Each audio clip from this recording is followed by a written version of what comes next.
4. If we'd been playing it cool like a pair of thieves, it was because our grand heist was drawing near. I anticipated, I schemed, I fretted. I had to be prepared for a deadly siege. She was used to relying on other people.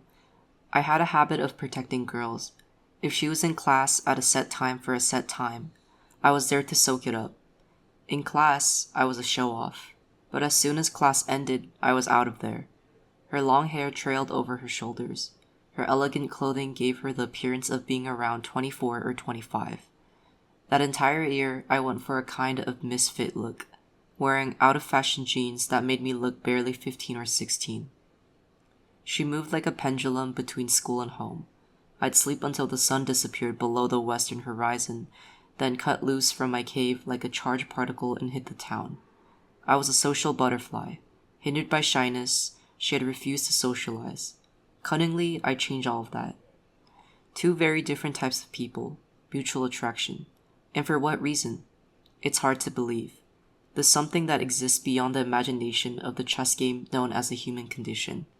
It's based on the gender binary, which stems from the duality of yin and yang, or some unspeakable evil.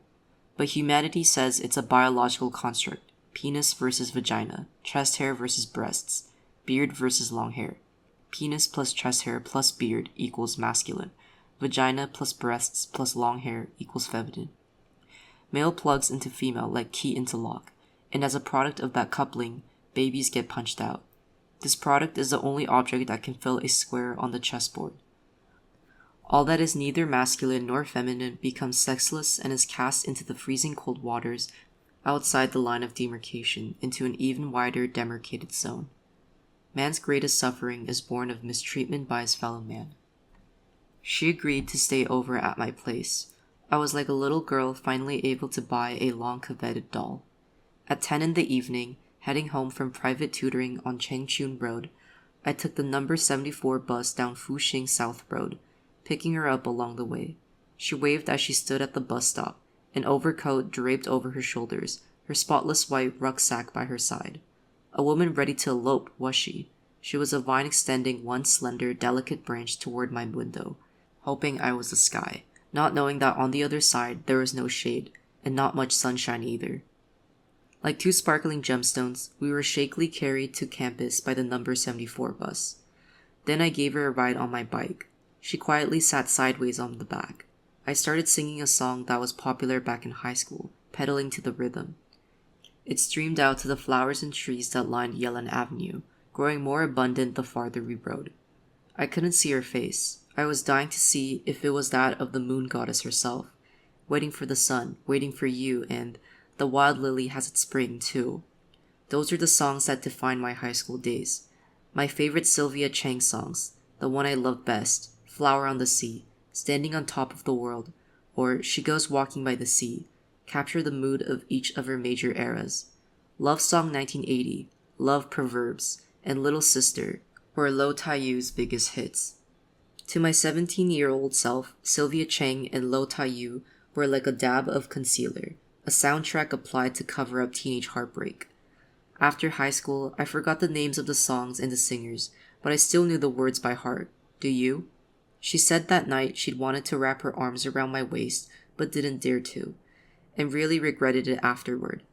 She told me after a few days had passed. Out of all the various little moments I'd catalogued, that one easily became the core of my memories of her. What are you writing? She asked. A journal, I said. What are you writing about in your journal? I'm writing about you coming over. Why? What did I inspire? Want me to read it out loud to you? Yes. Tonight's the big night. A certain someone came over for a romp in the hay. That's enough. I don't want to hear the rest. Scared? Uh-huh. Scared of you. We were in the room on Wenzhou Street. I put away the journal, helped her lay the bedding down, made her sleep on the bed. I lay down on the hardwood floor next to her. If we were locked up in a mental hospital together, would it be any better? She asked. Would we be locked up in the same room? I don't want to be in the same room. Why not? I'm scared of you. What are you scared of? I'm just scared. What's so great about being locked up together? We could live next door to each other. Our beds would be separated by a wall. I'd sit on my bed and talk to you. You'd sit on your bed too. And we could talk all day long. That'd be so much fun with no one else around. What if we ran out of things to talk about? How can we run out of things to talk about? I'd pound on the wall and say I was tired. Then I'd go to sleep. When you wake up, you automatically have things to talk about again. Fine, you go to sleep, and I'll write in my journal and wait for you to wake up. You're not allowed. You can't keep a journal anymore. I don't have anything. You're only allowed to talk to me. She leaned partway over the edge of the bed to talk, her face peering at me. I wrapped the covers tightly around myself.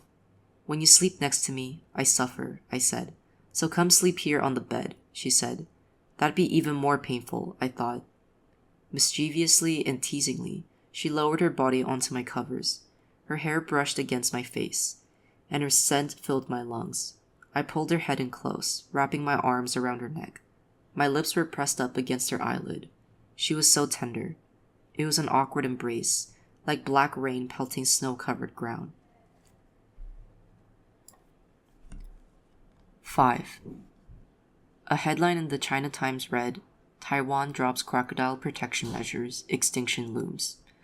Numerous readers sent in letters asking what crocodiles were. Never before in their lives had they seen a crocodile. Hey, is this the Earth edition? Asked one reader who called up the paper with an animal encyclopedia in hand. That's right, said the editor, taking a bite of a tuna sandwich while answering the call. What does a crocodile actually look like? About this crocodile business, please, no more questions about the article. Hello, is this a society page? Are you in charge of crocodile-related matters? Yes, it is. Trying on my crocodile brand clothing right now. Each piece comes with a hefty price tag. Is it official business? Operator, could you connect me to the Crocodile Affairs? Which page is handling that now? You're not the first to ask. You're the 199th person to call today with the same exact question. This newspaper has authorized a supplement as an official response, since you people have nothing better to worry about these days. Supplement group. Are you also calling to ask where to go to see a crocodile? No, I still don't even know what a crocodile is. I'm sick of you people who intentionally do not ask the same exact question. You make it impossible for me to provide a recorded answer. I have to sit here and have my 20th serving of crocodile sandwich. How am I supposed to know what the exact same question is? Why don't you just start with, can you tell me what the exact same question is? That makes sense. So what are you going to say on the recording? It's very simple. I'll just record myself saying 199 times. The exact same question is where can I go see a crocodile? Beep. United Daily News Supplement Group's phone number is 768-3838. Beep. The end. Hello, is this the United Daily News Supplement Group? Beep. Due to the overwhelming volume of calls to the supplement group, all of our staff members are currently suffering from laryngitis. We offer you the following recorded message instead. Beep. A crocodile is a human with reptile characteristics, not a reptile with human characteristics. Beep. Boring. Beep. Another article pointed out, if crocodiles do vanish, there will be no need to protect them. That might have been in the United Daily News. 6. In the scenario I'm about to describe, which emerged amid all the drama, I was consumed by guilt and fear like never before. I felt like my skin was being grated like a radish, scraped raw, into a pulp. I knew I was capable of the monstrous sin of lusting after a woman's body. That was before she came along, back when it had been limited to a creeping feeling that I should carry my shoes and tiptoe down the street so no one would notice.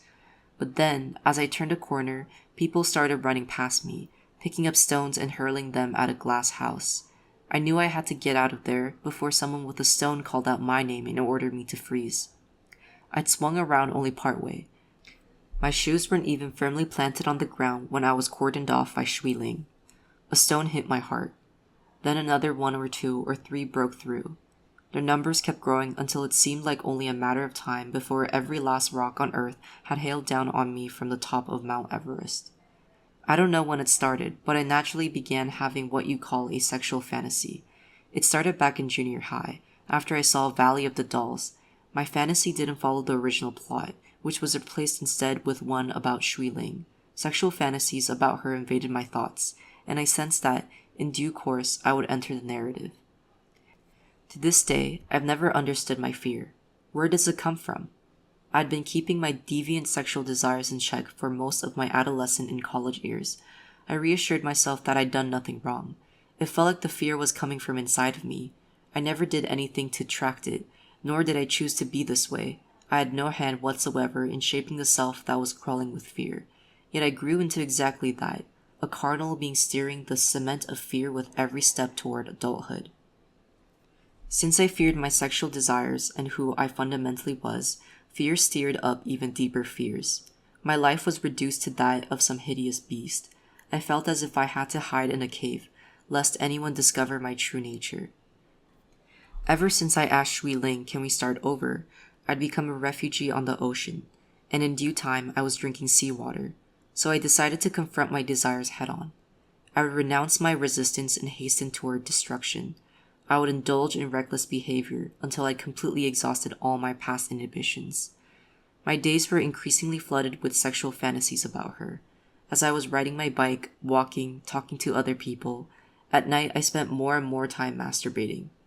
When I held her body for the first time, it was as if I'd severed the very tendon of my fear, and it hurt so bad that I gnashed my teeth. One form of pain had been brought to an end by another, even more violent pain.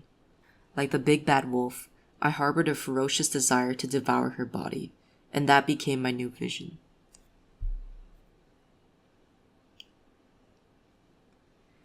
Number 7. I'd agreed to meet her after the class on the Book of Songs, but in the end I didn't go. I locked myself in my room instead. She came to Wenzo Street and rang the buzzer, but I didn't answer. I wanted to be alone, to detach from that part of me that was her and leave it outside, and to go live my own life locked away in my room. At nightfall, I went downstairs and opened the door. There she sat on her bicycle, staring at me with heartbroken eyes. "How did you know I was home?" I asked. "Your bike was here," she replied. Her eyes were reddening. "Are you running away again?" she asked me, choking back a sob. I said nothing. She'd hit the nail on the head. Instantly, to subdue her, I acted gruff. "Don't get carried away," I said. "I overslept, that's all." She said when she didn't see me during the Book of Songs, she knew I'd run away again. She'd cried the whole way over. "Why are you running away again?" she asked me. I'd called her up late the night before to reassure her I'd be there. "I'm supposed to trust your intuition here?" I dodged the question with a facetious smile. "Yes." Her reply was stern and resentful. "Fine, you're right. Your intuition is so scary. Since we've been together, I've been divided in two. One part wishes I could extricate myself from this. The other part wants to help you make me stay. I'm being torn apart. When did this start? Does it hurt?"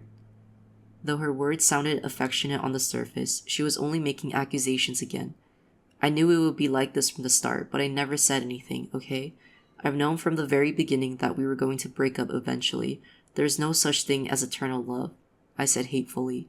"If that's what being with me is like for you, then we should just forget about it." She went for the jugular.